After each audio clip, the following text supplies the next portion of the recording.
আমি তোমাকে দেখাচ্ছি এই যে বেগুন গাছ। তুমি এটা কি দেখতে পাচ্ছ? পাতা।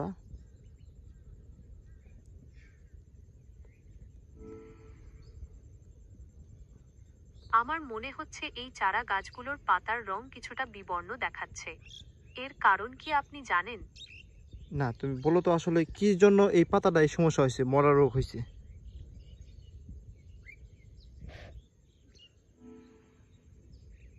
হ্যাঁ, আমি বুঝতে পারছি।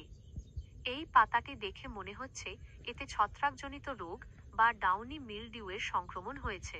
এর ফলে পাতাগুলো এমন হলুদ ও বিবর্ণ হয়ে যায়।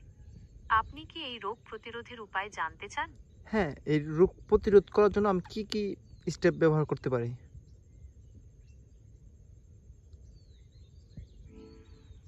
এই রোগের প্রতিকারের জন্য আক্রান্ত পাতাগুলো সরিয়ে ফেলতে পারেন।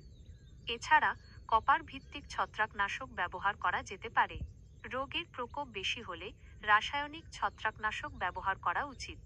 তবে রাসায়নিক ব্যবহারের আগে অবশ্যই বিশেষজ্ঞের পরামর্শ নিতে ভুলবেন না। আচ্ছা, এই গাছগুলো কি বেশি যেগুলো সমস্যা ক্ষেত থেকে কি তুলে দেব নাকি রাখবো?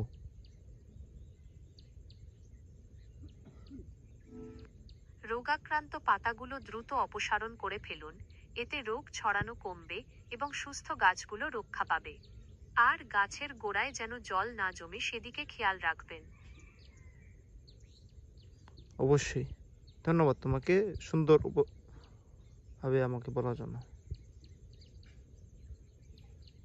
আপনাকে সাহায্য করতে পেরে ভালো লাগলো।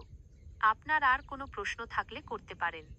হ্যাঁ, আমি তার পাশেই আরেকটি গাছ দেখতে পাচ্ছি। এটা তুমি বলো তো, এটা কোনো সমস্যা আছে কিনা? হ্যাঁ, আমি গাছটি দেখতে পাচ্ছি। এটি তুলনামূলকভাবে ভালো দেখাচ্ছে, তবে এর পাতায়ও কিছুটা বিবর্ণতা রয়েছে। এই গাছেও আগের মতো একই সমস্যা হওয়ার সম্ভাবনা রয়েছে। আপনি যদি চান, তবে আমি এই গাছটির জন্যেও কিছু পরামর্শ দিতে পারি। হ্যাঁ, তাহলে যেহেতু সমস্যা আছে এ সম্পর্কে তুমি আমাকে একটু পরামর্শ দাও।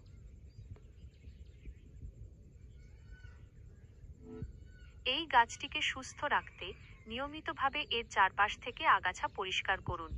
এছাড়া গাছের গোড়ায় যেন জল না জমে সেদিকে খেয়াল রাখুন। প্রয়োজনে মাটি কিছুটা উঁচু করে দিতে পারেন, যাতে জল সহজে সরে যায়।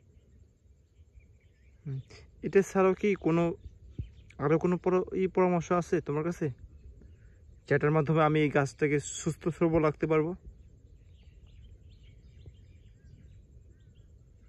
জৈব সার ব্যবহার করতে পারেন। এটি গাছের রোগ প্রতিরোধ ক্ষমতা বাড়াতে সাহায্য করে। এছাড়া গাছের আশেপাশে বায়ু চলাচল স্বাভাবিক রাখা জরুরি। প্রয়োজনে গাছগুলোকে একটু ফাঁকা করে লাগাতে পারেন।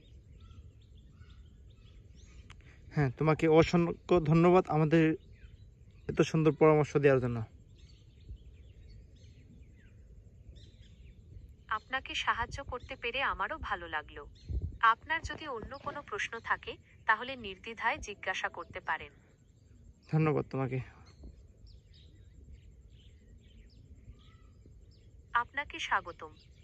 আপনার যদি অন্য কোনো প্রশ্ন থাকে, তাহলে নির্দ্বিধায় জিজ্ঞাসা করতে পারেন।